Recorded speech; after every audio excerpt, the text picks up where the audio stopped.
आज की इस वीडियो में हम लोग देखेंगे बिहार बोर्ड वर्ग 6 का गणित, और इसका जो हम लोग देखेंगे अध्याय 1। तो देखिए अध्याय 1 में हम लोगों को यहाँ पे पढ़ना है संख्याओं की समझ, यानी कि जो संख्या है संख्या के बारे में जानकारी हमें हासिल करना है। तो इसमें हम लोग शुरू करेंगे संख्याओं की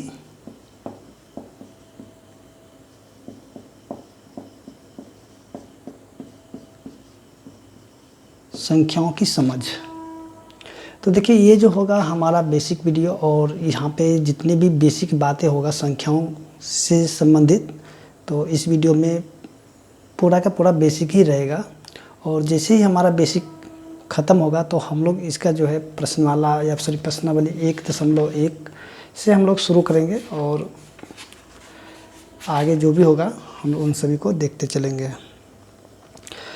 तो चलिए सबसे पहले हम लोग यहाँ पे जानते हैं। देखिए यहाँ पे सबसे पहले हम लोग ये देखेंगे कि हम लोग जो भी संख्या लिखते हैं, हम लोग किसी भी संख्या को जो लिखते, जैसे कि यहाँ पे देखेंगे अगर हमको लिखना है 513 तो हम लोग ऐसे लिखते हैं 513, या फिर हम 237 तो 237 ऐसे हम लोग लिख लेते हैं। ठीक है। तो यहाँ पे जो आप देख रहे हैं 5 है, 1 है, 3 है, या फिर 2 है, 3 है, 7 है, तो इन्हें क्या कहा जाता है? तो हम लोग यहाँ पे क्या देखेंगे, ये जो यहाँ पे जो लिखा गया है तो इन्हें कहा जाता है अंक कहा जाता है। इसको क्या कहा जाता है? अंक। यानी कि हम सीधे सीधे कह सकते हैं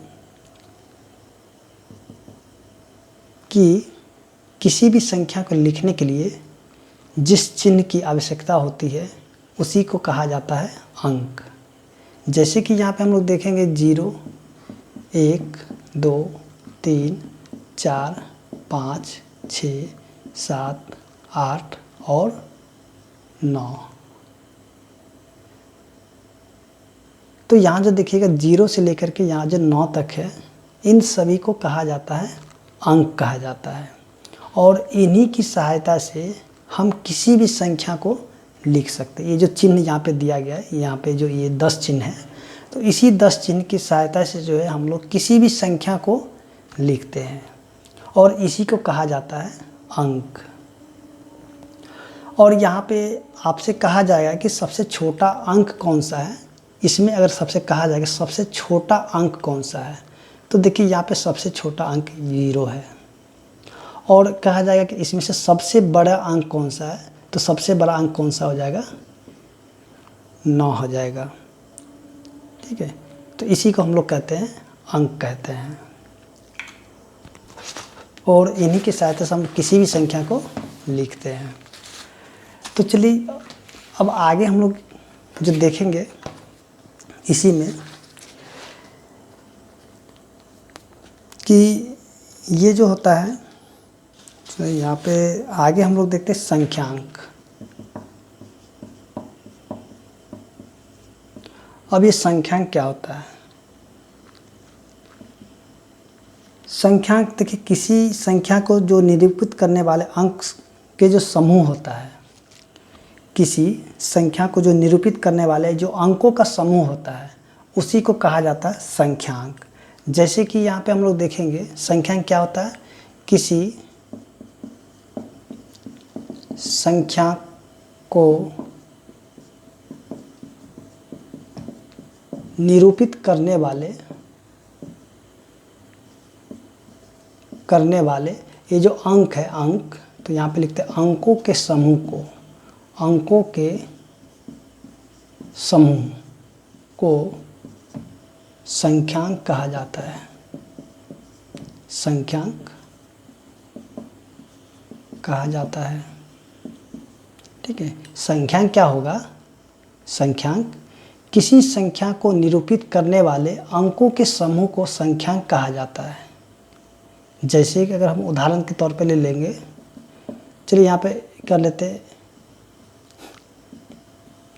जैसे देखिए यहाँ पे 1, 2, 3, 5, 9, ये जो क्या है? ये अंकों का समूह है। ये क्या है? अंकों का समूह है। जैसे कि हम कह सकते हैं 12,300 59। ये क्या है? अंकों का समूह है। इसी को कहा जाता है संख्यांक। इसके अलावा आप कुछ भी लिख सकते हैं, जैसे 12 भी लिख सकते हैं, उसके बाद 297, कुछ भी आप लिख सकते हैं। इन सभी को ही कहा जाता है संख्यांक। उसके बाद हम लोग यहाँ पे देखेंगे कि प्राकृत संख्या क्या होता है। प्राकृत संख्या, अब देखिए प्राकृत संख्या जो होता है, जैसे कि हम लोग यहाँ पे देखेंगे प्राकृत संख्या, तो प्राकृत संख्या होता क्या है कि जो गिनती की संख्या होती है, जो गिनती की संख्या होता है उसी को कहा जाता है प्राकृत संख्या। जैसे कि हम कह सकते हैं कि 1 2 3 4 5 6 7, और ये आगे तक ऐसे ही बढ़ते कहाँ तक चला जाएगा? अनंत तक जाएगा, जिसका कोई अंत ना हो। ठीक है, अनंत यानी कि जिसका कोई अंत ना हो, तो इसी को हम लोग कहते हैं प्राकृत संख्या। अगर इसमें आपको कहा जाए कि सबसे छोटा प्राकृत संख्या कौन सा होगा, तो आप यहाँ पे देखिए, तो यहाँ पे सबसे छोटा प्राकृत संख्या क्या होगा? सबसे छोटा प्राकृत संख्या, तो आपको यहाँ पे सबसे छोटा कौन सा नजर आता है? यहाँ पे 1 हो जाएगा। सबसे छोटा प्राकृत संख्या क्या हो जाएगा? 1 हो जाएगा। और सबसे बड़ा प्राकृत संख्या अगर आपसे कहा जाएगा क्या होगा, तो देखिए सबसे छोटा प्राकृत संख्या को हम लोग ज्ञात नहीं कर सकते हैं, क्योंकि यहाँ पे जो है आगे हम लोग देखेंगे तो कुछ भी हो सकता है। प्राकृत सबसे बड़ा प्राकृत संख्या सबसे बड़ा प्राकृत संख्या कुछ भी हो सकता है, लेकिन सबसे छोटा प्राकृत संख्या 1 होगा। उसके बाद हम लोग यहाँ पे देखेंगे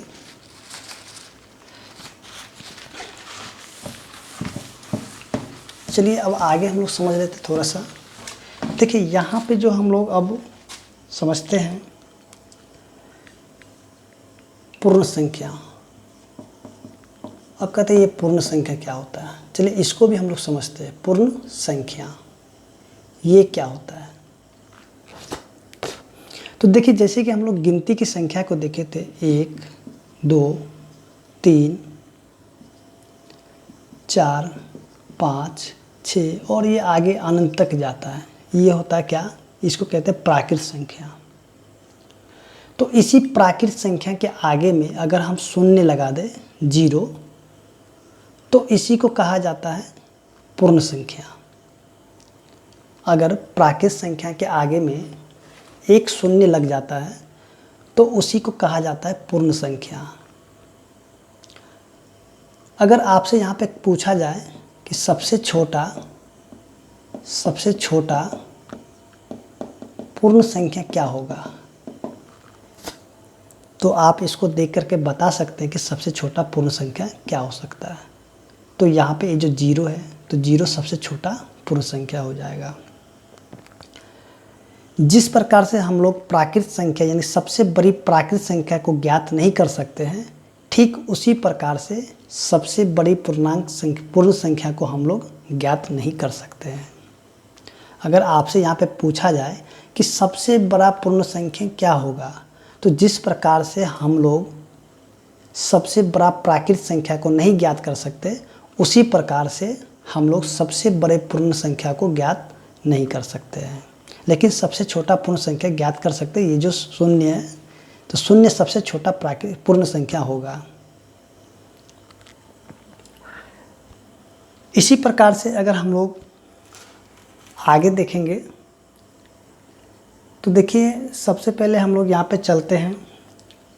हम लोग यहाँ पे समझ लेते हैं सबसे पहले वास्तविक मान।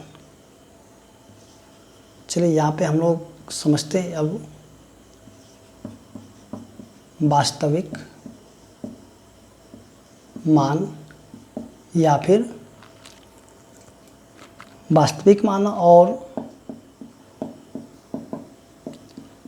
स्थानीय मान भी समझ लेते हैं साथ में। तो चलिए यहाँ पे कुछ संख्या लिख लेते हैं। 7, 5, 6, 9, 2, 8, 4। और आपसे इसमें ये जो यहाँ पे संख्या दिया गया है, तो इसी संख्या में से आपसे कहा जाए कि इस 6 का यानी कि जो ये जो 6 है अंडरलाइन किया हुआ, तो 6 का वास्तविक मान क्या होगा, वास्तविक और स्थानीय मान क्या होगा। तो सबसे पहले हम लोग यहाँ पे देखेंगे वास्तविक। तो देखिए वास्तविक मान के लिए हम क्या करेंगे, जैसे कि देखिए वास्तविक मान को बोलते फेस वैल्यू। तो देखिए ये जो 6 है ना, 6, तो 6 का 6 यानी कि जिसका भी अगर वास्तविक मान पूछा जाए तो आप उसको उसी प्रकार से लिख दीजिए। जैसे यहाँ पे 6 का पूछ रहा था वास्तविक मान, तो 6 का 6 हो जाएगा। और आपसे पूछा जाएगा कि स्थानीय मान क्या होगा इस 6 का, तो देखिए इस 6 को हम यहाँ पे इसी प्रकार से लिख लेंगे। उसके 6 के बाद देखेंगे कितने अंक हैं, तो यहाँ पे देखिए 1, 2, 3, 4 अंक है। 1, 2, 3, 4 अंक है।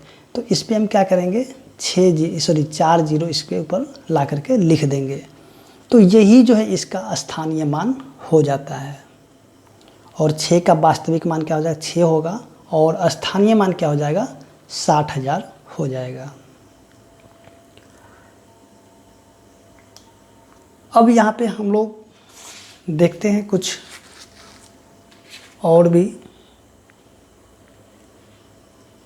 चलिए यहाँ पे हम लोग अब जो समझेंगे कि किसी भी संख्या को उसका संख्या नाम कैसे लिखा जाता है, चाहे वो भारतीय अंकन पद्धति हो या फिर अंतर्राष्ट्रीय पद्धति हो, तो उसको उसमें कैसे लिखा जाता है।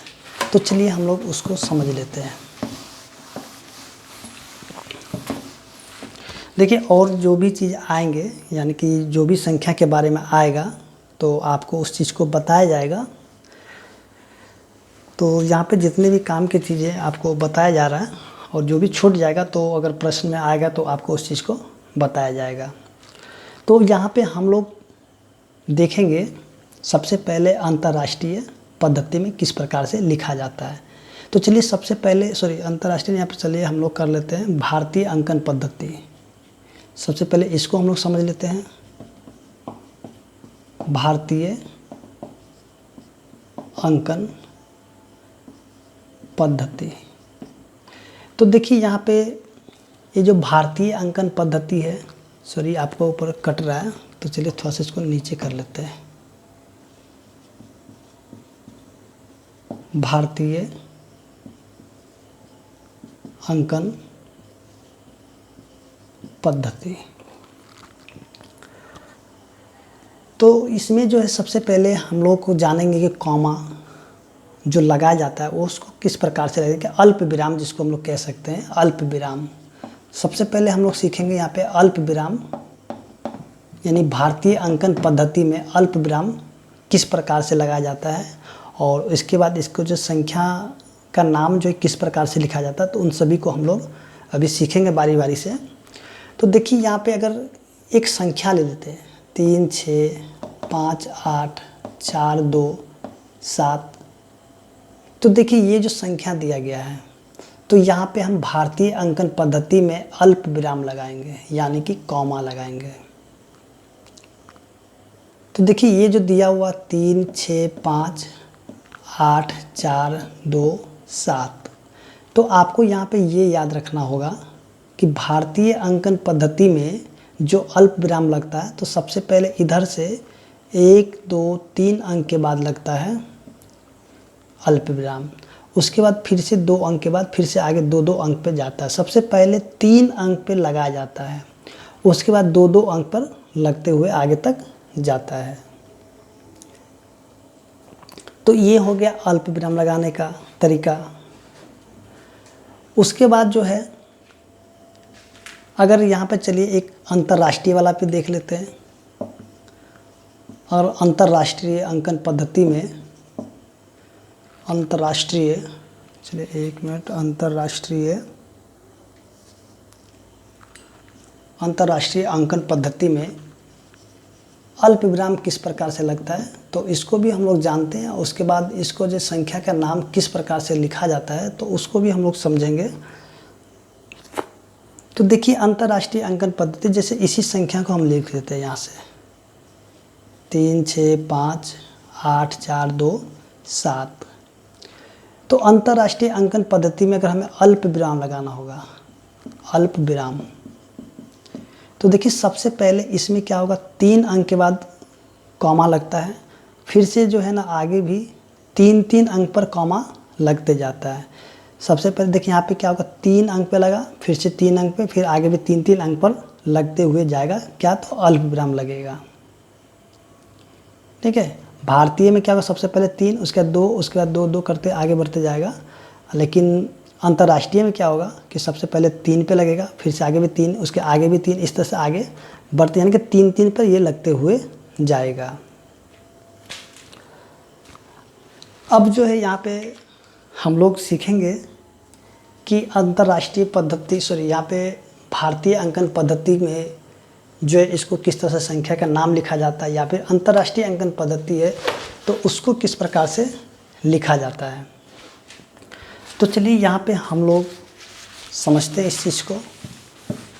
तो सबसे पहले हम लोग यहाँ पे जो है देखेंगे इस चीज़ को कि देखिए अगर संख्या 1 अंक का हो, अगर संख्या 1 अंक का हो, संख्या अगर 1 अंक का होगा तो इसको हम लोग पढ़ते हैं इकाई। इसको क्या पढ़ते हैं हम लोग, इकाई।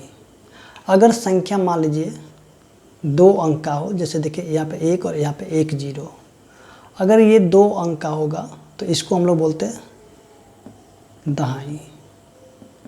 अगर संख्या 3 अंक का होगा, जैसे देखिए 1 2 3 अंक है, इसको बोलते हैं सैकड़ा। उसके बाद अगर संख्या अगर 4 अंक का हो जाए, जैसे 1 2 3 4 अंक का संख्या है, तो इसको हम लोग कहते हैं हजार। अगर 5 अंक की संख्या हो जाएगा, 5 अंक का, इसको बोलते हैं 10,000। उसके बाद 6 अंक का हो जाएगा, देखिए यहाँ पे 3 2 5 1 6 अंक है, तो इसको हम लोग कहेंगे लाख। लाख। अगर 7 अंक का हो जाएगा तो इसको हम लोग बोलेंगे 10 लाख। उसके बाद देखिए आगे हम बढ़ते जाएंगे जैसे जैसे, तो वैसे वैसे ये भी बढ़ते हुए जाएगा। देखिए अंक ये हो गया था 7 अंक का, 2 2 4 2 6 1 7। अगर 8 अंक का हो जाए, 4 5 6 7 और ये 8, तो इसको हम लोग बोलेंगे करोड़। इसी प्रकार से अगर संख्या जब हो जाएगा 9 अंक का, 3 3 6 2 8 1 9, तो इसको हम लोग कहेंगे 10 करोड़। और संख्या जब हो जाएगा 10 अंक का, 1 2 3 4 5 6 7 8 9 1 10, तो अगर संख्या हो जाएगा 10 अंकों का तो इसको हम लोग कहेंगे अरब। अब आगे 11 अंक का होगा, 3 4 5 6 7 8 9 10 11। अगर 11 अंक की संख्या हो जाएगा तो इसको हम लोग कहेंगे 10 अरब।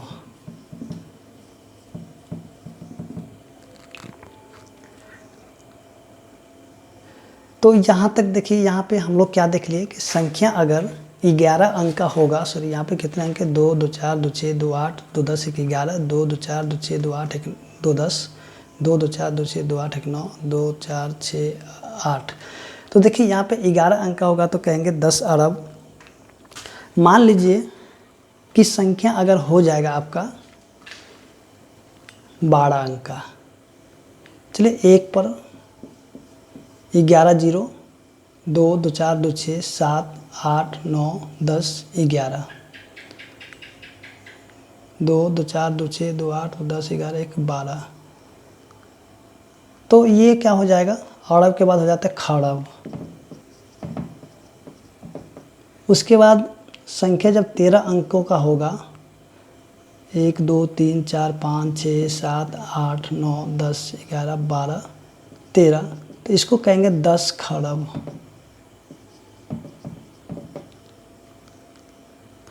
अब संख्या अगर 14 अंकों का होगा,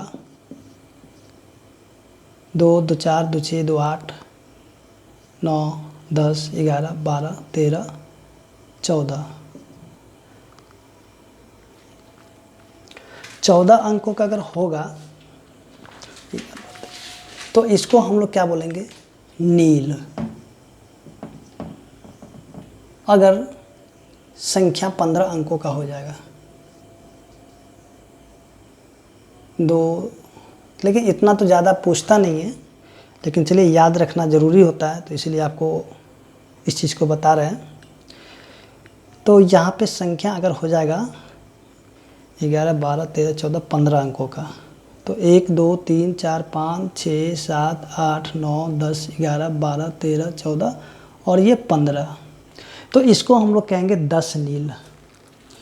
चलो एक मिनट, देख रहे कट तो नहीं रहा है ना, चलिए थोड़ा सा इसको आगे कर लेते हैं।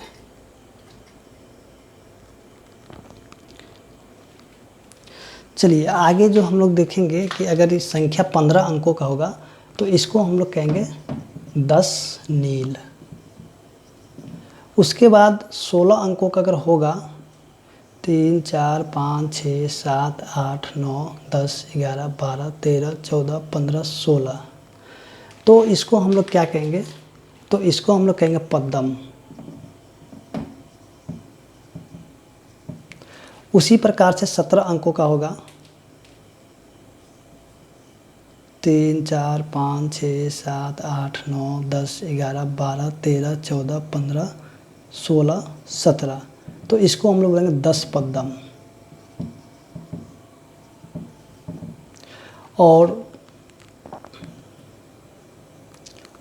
अगर 18 अंक का हो जाए, चलिए यहाँ पे 18 अंक का ये हो जाएगा, 18 अंक का, 2 3 4 5 6 7 8 9 10 11 12 13 14 15 16 17 18, तो इसको हम लोग कहेंगे शंख।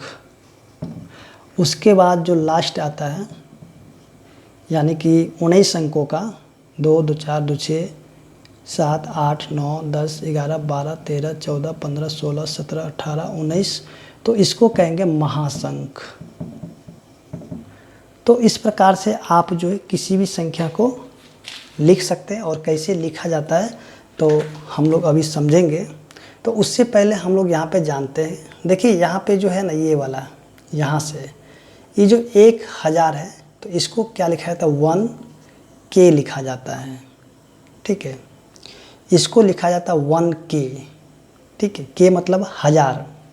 अब देखिए ये जो है 10,000, तो इसको लिखा जाता है 10 यानी कि 10K यानी कि 10,000। और ये इंटरनेशनल सिस्टम जिसको बोलते हैं हम लोग, क्या बोलते हैं इसको, ये जो अंतर्राष्ट्रीय पद्धति है, तो अंतर्राष्ट्रीय पद्धति में लिखा जाता है इस चीज़ को। तो देखिए ये जो 10 लाख है, सॉरी लाख है, यानी कि 1 लाख है, तो इसको हम लोग क्या बोलेंगे, 100,000 यानी कि 100K कहा जाता है। उसके बाद जो 10 लाख है, तो इसको कहा जाता है 1M, M मतलब मिलियन, यानी कि 10 मिलियन जो होता है, 10 लाख जो होता है वो 1 मिलियन के बराबर होता है। और 10 लाख होता है 100,000 के बराबर होता है। 10,000 होता है, ये जो 10,000 है 10K के बराबर होता है। और 1,000 1K के बराबर होता है। 1,000 1K के बराबर, 10,000 10K के बराबर, 1 लाख 100K के बराबर, और ये जो 10 लाख है 1 मिलियन के बराबर होता है, 1M के बराबर। अब यहाँ पे देखिए ये जो है करोड़,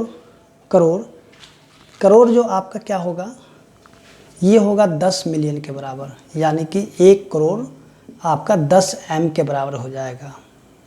उसके बाद 10 करोड़ हो जाएगा 100 मिलियन के बराबर होगा। अब देखिए अरब है अरब, तो ये जो होगा 1 बिलियन, बी फॉर बिलियन, यानी कि 1 बिलियन के बराबर हो जाएगा। 10 अरब 10 अरब 10 बिलियन के बराबर हो जाएगा। उसके बाद ये जो है खरब, खरब क्या हो जाएगा 100 बिलियन हो जाएगा। तो हमें इन सभी की इतनी जानकारी नहीं करना, मिलियन बिलियन तक ही पूछा जाता है। तो आगे ट्रिलियन भी, आगे ट्रिलियन भी होता है, तो उन सभी का ज़रूरत हमें नहीं पड़ने वाला है, तो हम उसको नहीं देखेंगे। तो हमें यहाँ पे सिर्फ इतना याद रखना है, ये सभी के सभी जो है ये क्या है, ये सभी के सभी जो है आपका अंतर्राष्ट्रीय पद्धति में आता है। ठीक है, तो अंतर्राष्ट्रीय पद्धति में जब आएगा तो उन सभी को और भी विस्तार से हम लोग समझेंगे। तो चलिए यहाँ पे आगे हम लोग और भी समझते हैं, जो भी चीज़ इसका बेसिक बातें हैं उन सभी को जानते हैं। तो चलिए यहाँ पे हम लोग अब देखते हैं किसी भी संख्या को अब किस प्रकार से लिखा जाता है।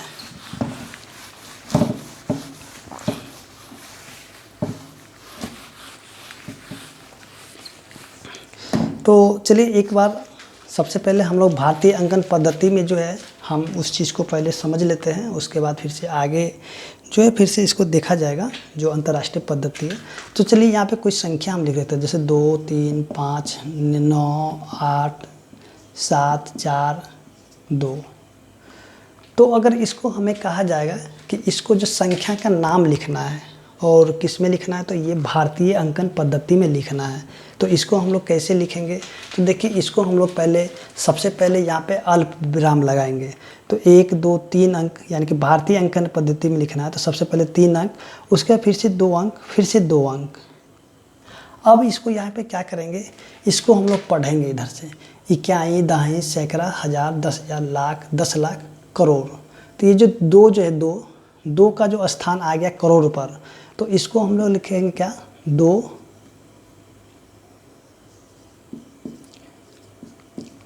करोड़। उसके बाद क्या 35 लाख, 35 लाख, 98,000,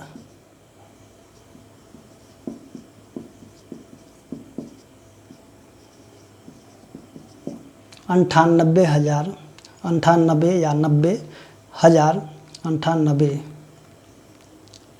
चलिए यहाँ पे 98,000, 742। तो इस प्रकार से हम लोग भारतीय अंकन पद्धति में किसी भी संख्या को लिख सकते हैं। बस वहाँ से आपको वो याद होना चाहिए, जैसे कि अभी हम लोग जो इसका चार्ट देखे थे, यानी कि भारतीय अंकन पद्धति में किस प्रकार से लिखा जाता है। तो चलिए अब हम लोग यहाँ पे जो समझते हैं आगे जो अंतर्राष्ट्रीय अंकन पद्धति है, तो उनको भी समझ लेते हैं।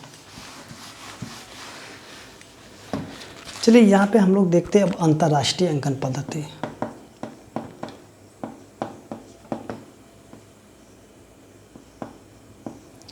अंतर्राष्ट्रीय अंकन पद्धति में जो देखिए यहाँ पे जैसे कि इसमें हम लोग क्या देखेंगे कि जो सबसे पहले जो इकाई का अंक होगा, जैसे 1 अंक का होगा, तो इसको हम लोग इकाई ही पढ़ेंगे, जैसे कि हम लोग भारतीय अंकन पद्धति में पढ़ते थे।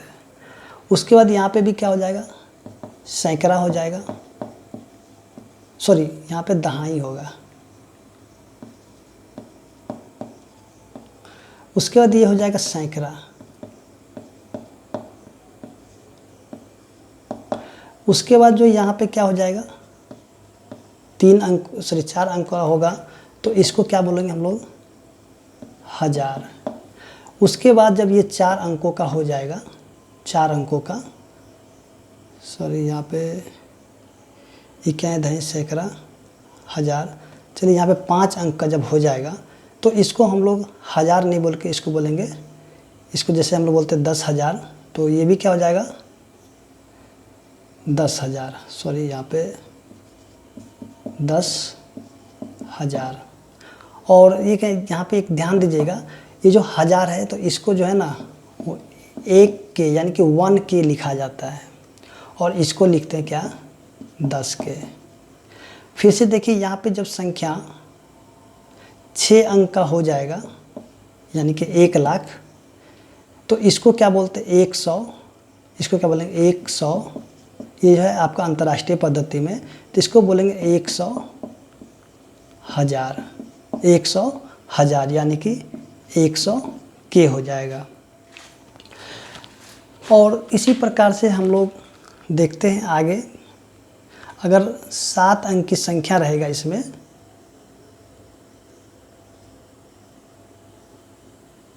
तो इसको हम लोग क्या बोलेंगे 1 मिलियन।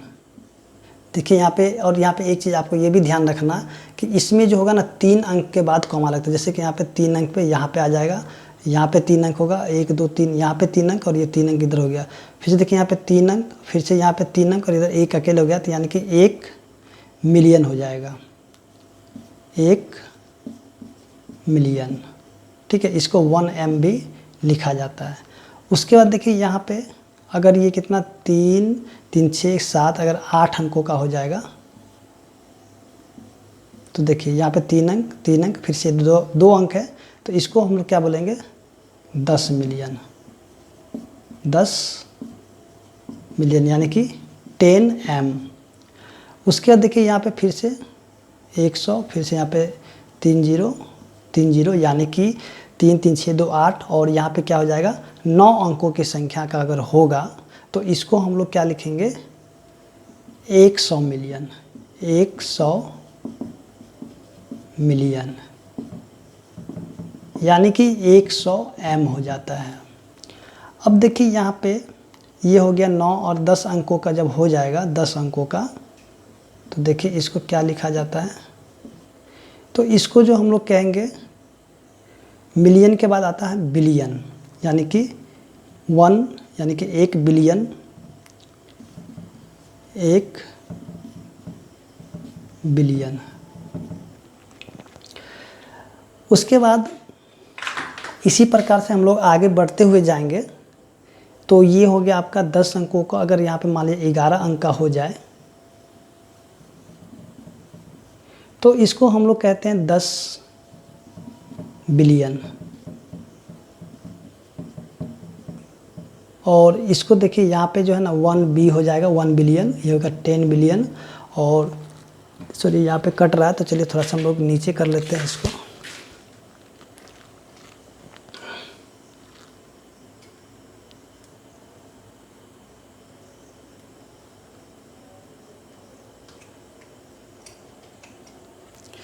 तो देखिए आगे हम लोग इसी को समझते हैं।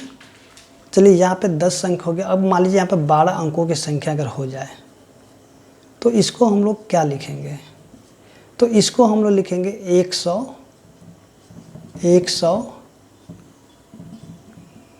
बिलियन यानी कि 100 B। ठीक है, तो आपको यहाँ पे याद रखने का जो मेन है कि इसको कैसे याद रखेंगे, तो देखिए 10,000 जो होगा यानी कि 10 के बराबर हो जाएगा, या फिर जो यहाँ पे 100,000 होगा तो 100,000 यहाँ पे क्या हो जाएगा, यानी कि ये जो हो जाएगा आपका 1 लाख के बराबर, सर 1 10 सैकड़ा हज़ार 10,000 लाख, यानी 100,000 होगा 1 लाख के बराबर हो जाएगा। उसके बाद जो 10 लाख हो जाएगा 1 मिलियन के बराबर। 1 मिलियन बराबर कितना होगा, तो हम यहाँ पे कहेंगे कि 1 मिलियन बराबर हो जाएगा 10 लाख हो जाएगा। तो आपको इसको दोनों तरफ से याद रखना है, तो जैसे कि यहाँ पे प्रश्न आएगा तो प्रश्न आपसे ये चीज़ पूछा जाएगा।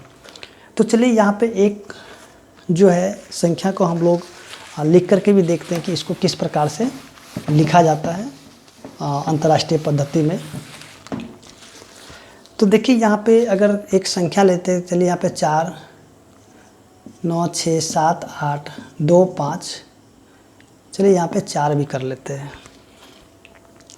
अगर इसको हमें लिखा जाए, लिखने के लिए कहा जाए कि अंतर्राष्ट्रीय अंक, यहाँ पे तो कट गया ऊपर ना, चलिए इसको हम यहाँ पे लिखते हैं 3 2 5 9 6 8 2 7।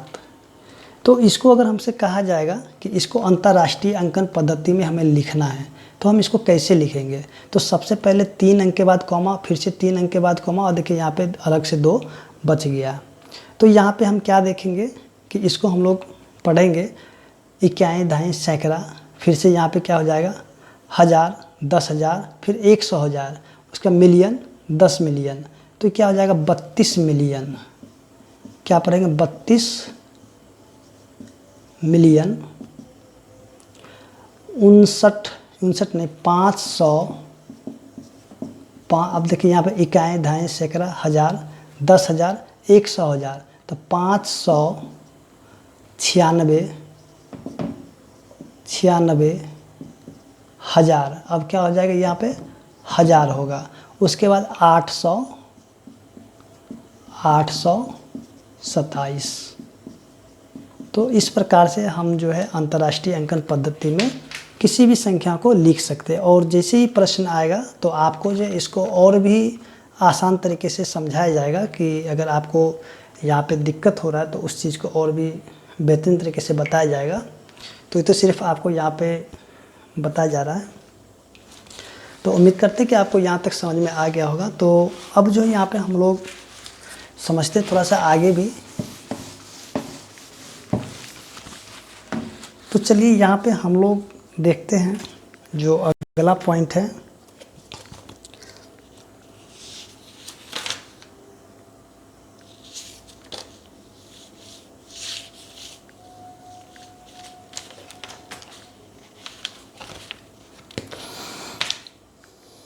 चलिए अब वो यहाँ पे हम लोग जो समझते हैं कि परवर्ती क्या होता है, परवर्ती, और परवर्ती को भी देखेंगे और साथ में पूर्ववर्ती को भी देखेंगे।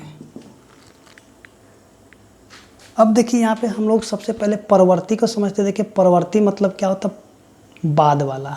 जैसे हम लोग लिखते हैं ना बाद वाला, परवर्ती को हम क्या समझेंगे कि यह है बाद वाला। अब पूर्ववर्ती मतलब कि पूर्ववर्ती मतलब क्या हो जाएगा, इसको समझेंगे कि पहले वाला संख्या पूछ रहा है, पहले वाला। जैसे कि अगर यहाँ पे मान लीजिए कि यहाँ पे दे देगा 89, अगर यहाँ पे 89 दे देगा तो कहेगा कि 89 का परवर्ती क्या होगा। तो हम ठीक इसके 89 के बाद की जो संख्या होगा उसको लिख लेंगे, यानी कि 90 हो जाएगा। अगर आपसे यहाँ पे पूछ जाएगा 100 का, चलिए यहाँ पे पूछेगा कि 100 का पूर्ववर्ती क्या होगा, तो इसमें से हम क्या करेंगे, एक घटा लेंगे तो सीधी सीधी हमको यहाँ पे 99 मिल, यानी कि एक पीछे वाला को हम लिख लेंगे तो पता चल जाएगा कि यानी कि 100 का पूर्ववर्ती क्या होगा, तो 99 हो जाएगा।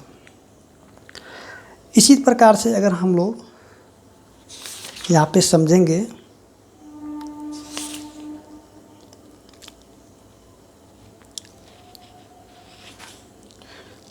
तो चलिए यहाँ पे हम लोग जो है एक चीज़ को और भी समझना था, तो उस चीज़ को हम लोग पहले समझ लेते हैं, उसके बाद क्योंकि हम लोग को शुरू में ही समझना था। चलिए यहाँ पे समझते, चलिए पूर्ववर्ती और परवर्ती और पूर्ववर्ती आपको समझ में आ गया होगा। और इसमें जो भी अब होगा तो वो सभी आपको पता ही होगा, तो उन सब जो आएगा तो फिर से उन सबको देखा जाएगा। तो देखिए यहाँ पे अब हम लोग समझते हैं, जैसे कि यहाँ पे देखेंगे कि सबसे बड़ी संख्या और सबसे छोटी संख्या। तो जैसे कि हम लोग यहाँ पे देखते हैं कि जो ये संख्या होता है, सॉरी यहाँ पे अंक क्या क्या होता है, अंक, जैसे कि हम लोग अंक के बारे में सबसे पहले ही देखे थे अंक। तो देखिए अंक में क्या क्या हो जाता है, 0, 1, 2, 3, 4, 5, 6, 7, 8 और 9। तो अगर आप, सॉरी यहाँ पे तो बार बार कट जाता है, ये मिस्टेक हो गया था। चलिए यहाँ पे थोड़ा सा इसको फिर से नीचे करके लिखते हैं अंक। तो चलिए यहाँ पे ये जो लास्ट पॉइंट है इसको समझेंगे, उसके बाद जो इसका एक्सरसाइज होगा यानी प्रश्नावली, तो उसको हम लोग देखेंगे अगले वीडियो में। तो चलिए यहाँ पे अंक को देखते हैं। अंक क्या है, 0, 1, 2, 3, 4, 5, 6, 7, 8 और 9, और इन सभी को हम लोग पहले भी जान लिए थे। तो देखिए अगर आपको इसमें से कहा जाए कि सबसे छोटी अंक कौन है, तो छोटा अंक यहाँ पे क्या हो जाएगा, छोटा अंक जो है ना आपका हो जाएगा 0 डिजिट, यानी कि अंक बोलेगा तो आपका 0 हो जाएगा। यहाँ पे थोड़ा सा समझना आपको ज़रूरी है अच्छे से। देखिए जब सबसे छोटा अंक कहा जाएगा अंक, तो 0 हो जाएगा। और बड़ा अंक कहा जाएगा सबसे बड़ा अंक। देखिए सबसे बड़ा अंक यहाँ पे 9 है तो 9 हो जाएगा। ये हो गया छोटा अंक 0, बड़ा अंक 9 हो गया। अब आपसे यहाँ पे पूछा जाएगा कि सबसे छोटा संख्या, सबसे छोटी संख्या। तो देखिए सबसे छोटी संख्या जब आपसे पूछा जाएगा यानी कि एक अंक की, चलिए यहाँ पे थोड़ा सा और भी कर लेते हैं, एक अंक की सबसे छोटी संख्या, तो आप यहाँ पे 0 लिखिएगा तो गलत हो जाएगा, ठीक है। तो एक अंक की सबसे छोटी संख्या जब आपसे कहा जाए लिखने के लिए तो आप यहाँ पे 0 नहीं लिख करके सीधे सीधे यहाँ पे, क्योंकि एक अंक की छोटी संख्या 0 की कोई गिनती तो होता ही नहीं है, तो इस वजह से हम 0 यहाँ पे लिखना मेरा गलत हो जाएगा। तो हम यहाँ पे लिखेंगे, देखिए 0 के बाद 1 है तो हम 1 को लिखेंगे, यानी कि एक अंक की जो सबसे छोटी संख्या हो जाएगा 1 हो जाएगा। उसी प्रकार से अगर हमसे कहा जाएगा कि 2 अंकों की छोटी संख्या, अगर 2 अंकों की सबसे छोटी संख्या पूछा जाए, छोटी संख्या, तो हम यहाँ पे क्या लिखेंगे। तो देखिए यहाँ पे 2 अंकों की सबसे छोटी संख्या अगर लिखने के लिए कहा जाएगा तो सबसे पहले हम 1 लिखेंगे, उसके बाद जो ये जो 0 है इस 0 को हम यहाँ पे लिख लेंगे। तो 2 अंकों की सबसे छोटी संख्या हो जाएगा 10 हो जाएगा। इसी प्रकार से अगर हमें कहा जाए 3 अंकों की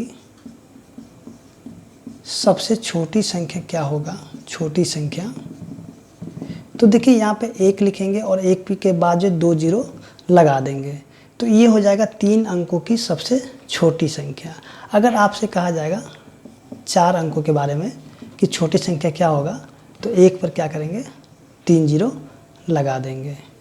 5 अंकों के बारे में पूछा जाएगा तो उसी प्रकार से आप 1 पर क्या कीजिएगा, यहाँ 5 है तो यहाँ पे 4 0 लगा दीजिएगा, ठीक है। तो इस प्रकार से हम छोटी संख्या को लिख सकते हैं। और आपसे यहाँ पे जब कहा जाएगा कि एक अंक की सबसे बड़ी संख्या, चलिए यहाँ पे इसको मिटा देते हैं, तो इस प्रकार से आप छोटी और बड़ी संख्या को लिख सकते हैं।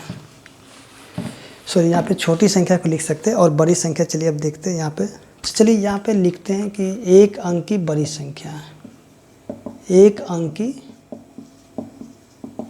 बड़ी संख्या, तो देखिए यहाँ पे सबसे बड़ा संख्या 9 है तो यहाँ पे 9 को लिखेंगे। अगर आपसे कहा जाएगा कि 2 अंकों